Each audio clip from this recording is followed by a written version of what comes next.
All right. Good morning, everybody. Oh, no, it's good afternoon already. So, good afternoon, everybody, and happy Sabbath. Before we go into the message for today, I would like to let you know that next week is a big day for us at the Jackson Heights Church. Next week, our new associate pastor, Pastor Christian Hanau, will be officially introduced. Our multi-ethnic coordinator, Pastor Leno, will be there for sure. I'm not sure if any of the administrators are free, but if they are, I know they expressed the intention to come as well. So it'll be a big week, and I will be present in the church. This week I wasn't able to because I had another appointment on Zoom this morning.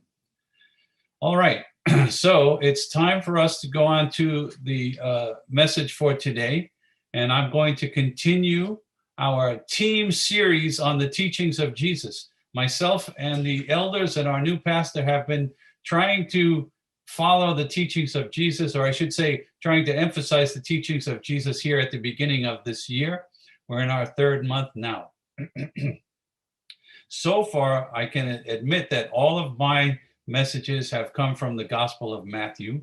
I think all of the associate pastors' messages have come from Matthew, except one, which was a special little tangent that he went on because of a week of prayer he had done. But in fact, you probably realize we could have just picked one of the Gospels and had enough to preach on for a long time to come. As a matter of fact, I noticed that most of my messages so far have come from the Sermon on the Mount. And again, we probably all could have agreed to just stay on the Sermon of the Mount, on the Mount, and we would have had enough to last us quite a long time. You may have heard it said that the Sermon on the Mount is a highly spiritual section of the Gospel of Matthew. Now, I'm not sure all the time what people mean when they say spiritual, but if I had to explain what I think it means when it comes to the Sermon on the Mount, I think it means it presents a very high ethical teaching. As a matter of fact, when you read the Sermon on the Mount, unless you're a lot different than I, it cuts right to the core of our being. It touches on our motives and our values, our intentions and our purposes. Really, it's a very intense passage. It's a challenging passage. So today, we'll go back there. The passage we'll read today from chapter 5 of Matthew is no exception.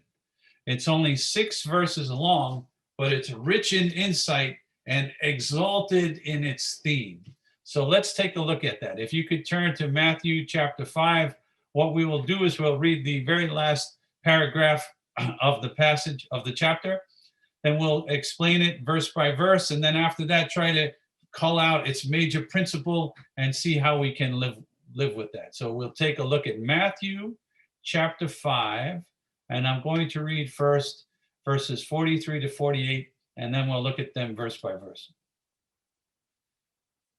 Right now I have on the screen the New American Standard Version. So Matthew chapter 5, starting with verse 43. You have heard that it was said, you shall love your neighbor and hate your enemy. But I say to you, love your enemies and pray for those who persecute you, so that you may prove yourselves to be the sons of your Father who is in heaven. For he causes his sun to rise on the evil and the good, and sends rain on the righteous and the unrighteous.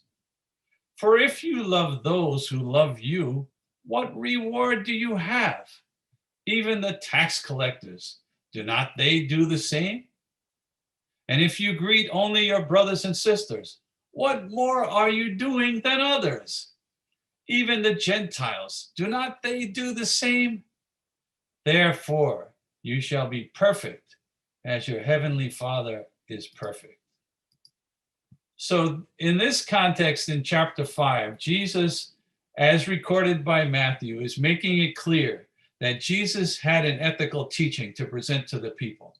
He actually uses this in contrast to the teachings that the people were used to. As a matter of fact, there are 6 contrasting pairs where Jesus said, you have heard this, but I say to you this. So this verse 43, where we started just now, this begins the last pair of contrasts between Jesus' teaching and the things that people had heard before. So this verse starts and it says, you have heard that you should love your neighbor. In fact, that is taken right from the Old Testament. So if you turn to Leviticus chapter 19, we're just going to jump back there and see how it's phrased and how it's framed there, so we can better understand what Jesus is making with it. Leviticus chapter 19 and verse 18, or actually verse 17, it's good to get a running start. This gives us the background to Jesus's saying in Matthew. Leviticus chapter 19, verse 17 says, "You shall not hate your fellow countrymen in your heart. You may certainly rebuke your neighbor, but you are not to incur sin because of him." Then it says, "You shall not take vengeance, nor hold any grudge against the sons of your people, but you shall love your neighbor as yourself." And then it says, "I am the Lord." So it's almost like for emphasis saying, I'm the Lord, I am your God, and here's how you're supposed to do things. This is a pattern in this verse, these two verses, on how you are to relate to your relationships within your tribe. But if you jump down in that chapter 19 of Leviticus, read what it says in verse 33. Very interesting. When a stranger, that means somebody that's not from your tribe, right? Not from your family. When a stranger resides with you in your land, you shall not do him wrong. The stranger who resides with you shall be to you as the native among you, and you shall love him as yourself. For you were strangers in the land of Egypt. And then he says it again, "I am the Lord your God." Very interesting phrasing there. So what we see in Leviticus chapter 19 is the clear direction that among your own people, right? The people that are with you in the land, you're supposed to love those that you live with.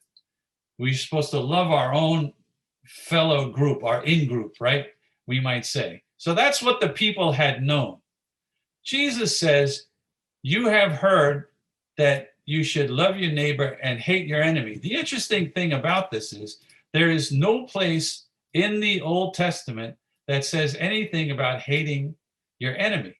So that's not a direct quote like we just saw when it says love your neighbor. But it must have been a saying that had taken on the sense of being true. Look, and if we go back in time, we know that the ancient peoples were constantly at war with the neighboring group, the outsiders, right? So every spring, when it was time to, when it was warm, it was time for war. So it's very easy to understand that this second half of the phrase may have sprouted over time, and that by the time Jesus lived, they had this idea that, yeah, we love our own people, we take care of ourselves, but we're justified in hating those outsiders and doing whatever we need to do to them. The fact is, Jesus innovates. He says, yes, you have heard this, but he takes the teaching a step further. He advances a higher ethical idea. And in verse 44, he says, "But I say to you," this is again in Matthew chapter 5, "I say to you, love your enemies and pray for those who persecute you." Wow, this is a pretty challenging statement. We're going to talk about that more. Jesus says that we should love our friends and our enemies, that we should love our neighbors, and we should love those other people out there who are not like us. To put it in reverse, basically what Jesus is saying is we're not supposed to hate anybody, even those who may oppose us or persecute us. Jesus is saying if we're his followers, we should not hate them, but we should pray for them. Wow. I think we can all agree this is a pretty challenging standard. And I think that as we analyze the passage, we'll have a clue as to how we can get into the mindset on how to achieve that high standard. But we'll get to that. Let's keep going for now and look at the other verses and how Jesus develops his idea. In verse 45, Jesus says, "Do this so that you may prove yourselves to be sons of your Father who is in heaven, for he causes his sun to rise on the evil and the good, and sends rain on the righteous and the unrighteous." So again, he says, if you can adopt this attitude, then you will show a family resemblance to our Father in heaven. Now, why would that be resembling something about God? It's because that's how God is. God is like that. He doesn't he's no respecter of persons. That's the New Testament expression, right? In other words, he doesn't show partiality towards one or the other. Jesus then explains this by giving an example. He says, look, your Father in heaven sends sun and rain, okay, on both the good people and the not so good people. Now, we in our contemporary society, we think sun is good and rain is not good, right? Rain, oh, it's a rainy day. We can't do anything now. But Jesus wasn't trying to say that God gives hardship to good people and bad people, and he gives good things to good people and bad people. No. In an agricultural society, you needed both the sun and the rain. So what Jesus is saying here is God pours out his blessings. God gives the things that are necessary to all kinds of people, the people we would consider good and the people that we would consider bad. There's no discrimination. The point is that God blesses everybody. He takes care of the righteous and the wicked without discrimination. And like I said, there's a clue in these passages on how we can adopt this idea and actually practice it, but we're getting there. Let me finish the passage here first. Jesus then uses two illustrations to show the more common way that people act. He says in verse 47 or 46, if you love those who love you, what reward do you have? Even the tax collectors do that, he says. And if you greet only your brothers and sisters, what more are you doing than anybody else? Even the Gentiles do that, right? So he's elaborating on this basic principle that his followers are called to love everybody. He says, anybody else, you don't have to be religious. You don't have to be a follower of me to be nice to the people that you like. Even the people that the ancient world considered irreligious, tax collectors, the outsiders, Gentiles, even those people show affection to the ones that they love, right? And they give affirmation and they greet them with a big smile. Anybody can do that. Jesus is saying that's normal. There's nothing exceptional there. It doesn't take any added effort. That's not a deliberately thought out ethical stance that you are projecting into the world. No, Jesus says, that's the default human setting. Everybody can show happiness and friendship to their friends. But what Jesus is saying here is it doesn't represent God. That doesn't represent God, because God's way is to not show favoritism. God's way is to care for everybody, the insiders and the outsiders, the friends and the enemies. And then just to wrap up the passage, in the end, Jesus says this, verse 48. After explaining the concept, explaining the principle, illustrating it in two different ways, he wraps up in verse 48 and says, therefore, you shall be perfect as your heavenly Father is perfect. So I think, when we take the passage together, the meaning is clear, and it was stated in the first verse. Followers of Christ are supposed to love everybody. It's a simple prescription.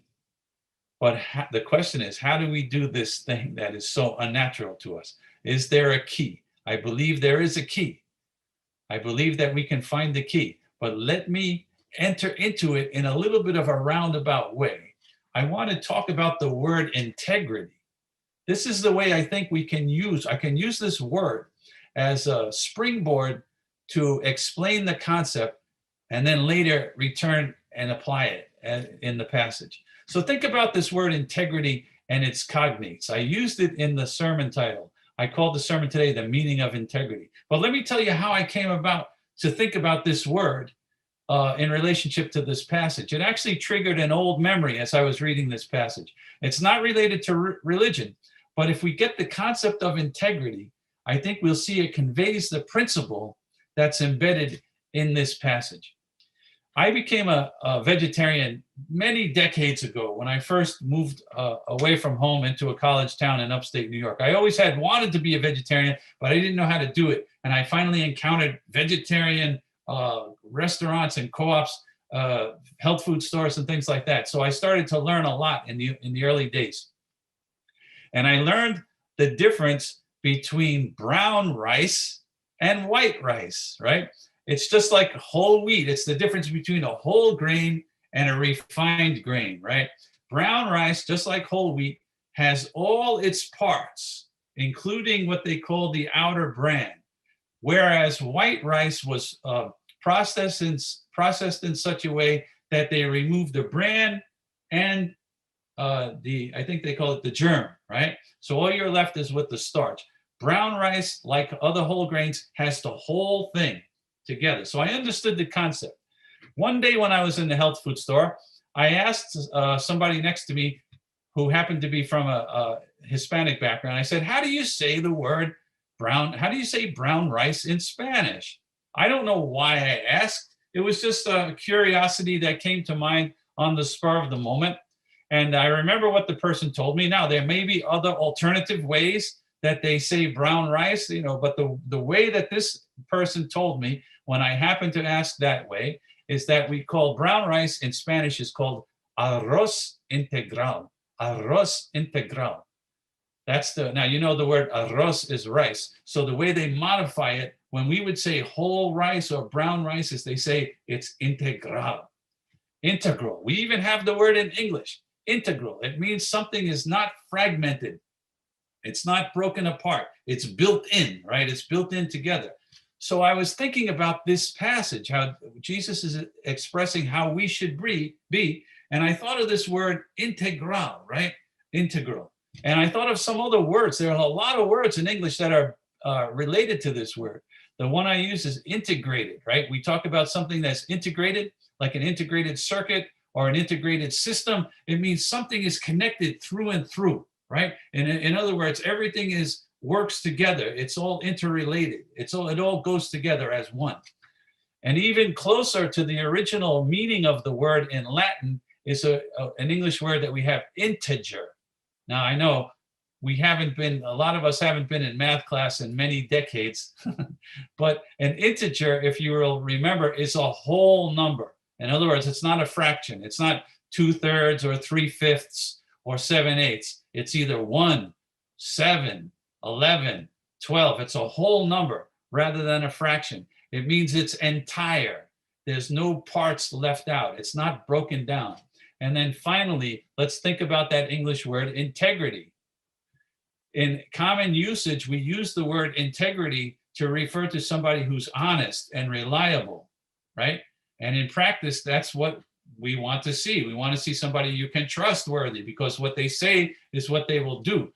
But the more technical meaning of the word integrity means this, that a person is consistent with their own self. Their own values that they hold inwardly are consistent with the way they act outwardly. They have integrity because there's a correspondence between the inside and the outside. Now, it means honest because presumably a person who has integrity with themselves also stands for good ethical principles, ethically sound principles. But the technical meaning is that it means a person is fully integrated. There's a consistency, not just with oneself, but throughout oneself. There's no division. There's no broken off parts. It's integral, like brown rice, right? It hasn't been fragmented. In this case, I think what Jesus is saying, I'm using this word integrity and all of its related words in English to get us to understand the concept of what Jesus is saying. I think Jesus is saying this, that love for all people should be our one motive. That's it. It's not only what we should try to do actively, although that's a big part of it. It's also what we are through and through. Remember what I talked about, integrated, integral, how everything through and through is all one. It's all motivated by the same element. There's not like a broken off part here that's doing its own thing off to the side. Integrity or being integrated means that all of your motivations and desires and attitudes are all lined up. And once you have that, then the actions will follow, right? Integrity and integer. Even the word intact I found out is related. It means having one mind and attitude, one mind and attitude all the time and towards everyone. There's no other motive or intention.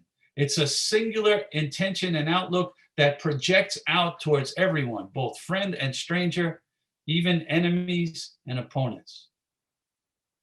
That's what I think Jesus is getting at here. Like I said, I just use the word integrity and integral as a way of defining the principle. But really what Jesus is saying is that we should have this oneness of mind towards everyone at all times.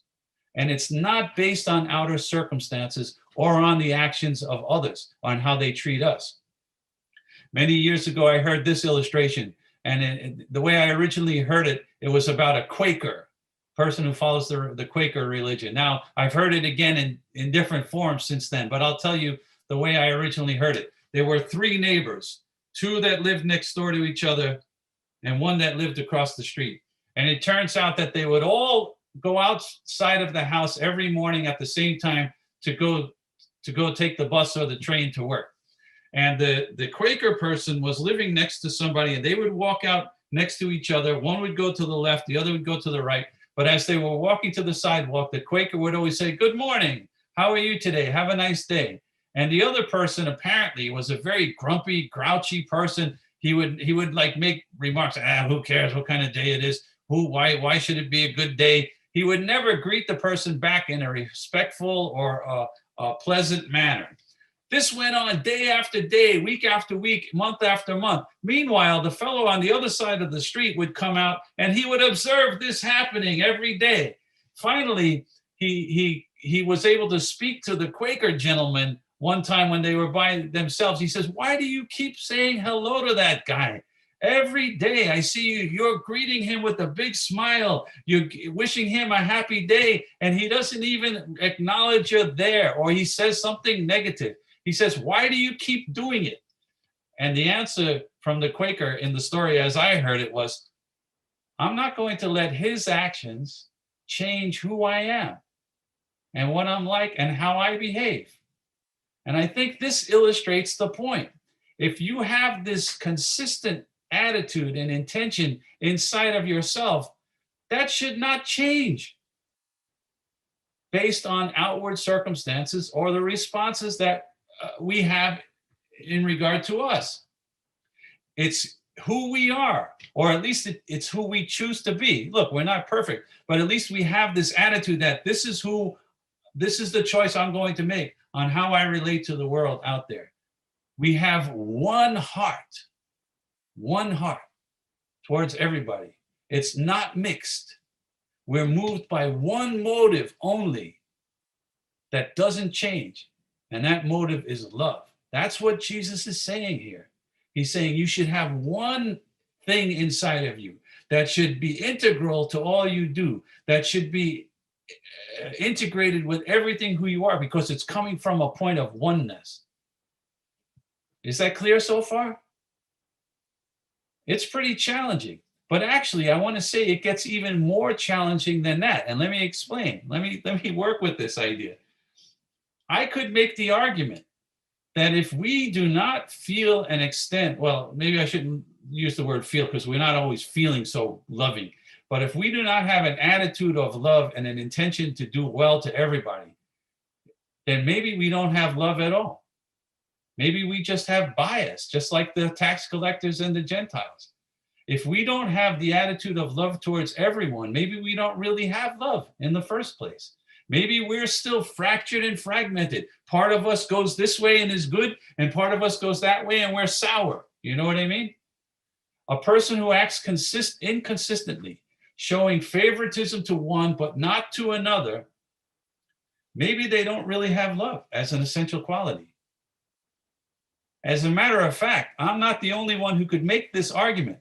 I can think of two verses in the New Testament that go along with this. Here, check out James. Go to the book of James. I have it listed here as James chapter 3. Let me make sure I have the right one. Sometimes I write in the wrong passage.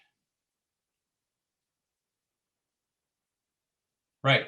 He's talking about the tongue. And this, James is kind of like the New Testament book of Proverbs, talking a lot about what's right and wrong, how to behave well, what's good, what are good attitudes and not. And in this passage, he's talking about the tongue and how we can be, say beautiful things on the one hand and then be cursing in the next voice. But he brings out this interesting illustration. If you take a look at James chapter 3 and verse 11, he says, does a spring, you know what a spring is? Not a spring that goes up and down like bouncing like we have in the car, but a spring where the water comes out of the rock when you're hiking in the forest. He says, does a spring send out from the same opening both fresh water and bitter water? Think about it. When you're hiking in the field, or if you see a stream, it's either salt water or it's fresh water, right? You don't have a spring where there's both. One day it comes out salty water, the next day it comes out fresh water. It's either one or the other. Then he goes on to say, can a fig tree, my brothers and sisters, bear olives, or a vine bear figs? Right? Nor can salt water produce fresh. So he's using these illustrations to show us that something is either what it is or it's not. You can't be one thing one day and then another day. Jesus says something similar in Matthew chapter 12. Jump there now. Remember, we're not doing these passages. We're just illustrating the point that we found in Matthew chapter 5. We're illustrating the point that you're either one thing or another. Matthew chapter 12 and verse 33. Jesus is in a different conversation, right? But he uses a similar illustration. He says, either assume, this is Matthew 12:33, either assume the tree to be good as well as its fruit good, or assume the tree to be bad as well as its fruit bad. For the tree is known by its fruit. In other words, in nature, you're either one thing or another. That's the point, right? Well, I think we can apply this also to ourselves. Jesus told us we should have love towards everybody, our friends and our enemies, right? Well, I'm asking the question, we either have it or not. That's the possibility. If we treat one person with a smile and then the next person with a scowl, if we treat one person generously and then the other person we ignore in their time of need, we might justifiably ask ourselves the question, do we really have love or do we just have partiality? So the principle is to love everybody. It's about our motives and who we are inside. Are we undivided, intact, integrated, and unmixed, like I said, or not? Now, let me point out something. Again, I've been using the word integrity and related words just to get across the theme. Jesus himself didn't use that word, but I'm using it to illustrate the idea of being singular, of having one motive, one attitude, and one purpose that permeates all of us in an integral way. But that's not the word that's found in the passage. If you look back at the passage itself in Matthew chapter 5, it says, after Jesus explains this principle, he uses a different word at the last verse of the chapter. He says, therefore, you shall be perfect as your heavenly Father is perfect. So what this means is the meaning of the word perfect in this passage means to be like this, means you have one attitude inside of yourself, right? This is the quality, the singleness of heart and intention, singleness of intention towards other people. That is the definition of perfection here. It's a matter of how we orient ourselves to all things and to others. All right, there's one last point I need to make before wrapping up. I've said it already in passing, but I need to stress it. It needs to be pointed out at the end. This concept of having love towards everybody, of being integrated, having an integral spirit in which your spirit has a one motivating force, one motivating vision and factor. This attitude of love and only love all the time and for everybody, that's how God is. That's how God is. I know we've heard that. We've read it in this passage, and we've heard it before, but I'm not sure if we really let it sink in, that when God looks at the world, no matter what a person's attitude or response to him is, what they're doing, he may not be able to work with everybody. In the end, he may not be able to save everybody, but at least when God looks at the world, his intention is only singular, and that is to love. Jesus says it here. And if we jump back to James, we see, you can check it out later, James chapter 1 and verse 17. I won't go there because I think I'm going over time a little bit here. But James chapter 1 and verse 17, in describing God, he says, all good things and perfect gifts come down from God. And then he uses this well-known expression, with whom there is no variableness or shadow of turning. What is he saying? In the nature of God, there's no change up. There's no variation. It's all one. God is like the ultimate in integrity. He adopted the attitude to love everyone, and that's all he practices. That's all that God shows to the world. There's no variableness. There's not even a hint of a shadow in God's being. It's just singleness. I've been using the word integrity because it gets across the point, but it's actually what Jesus calls perfection. Perfection, as described in Matthew, is having a spirit of love, an attitude of love and impartiality towards everybody, just like God. Because as Jesus said, God makes the sun to shine and the rain to fall on everyone. And God is calling us to represent that to the world. Thank you.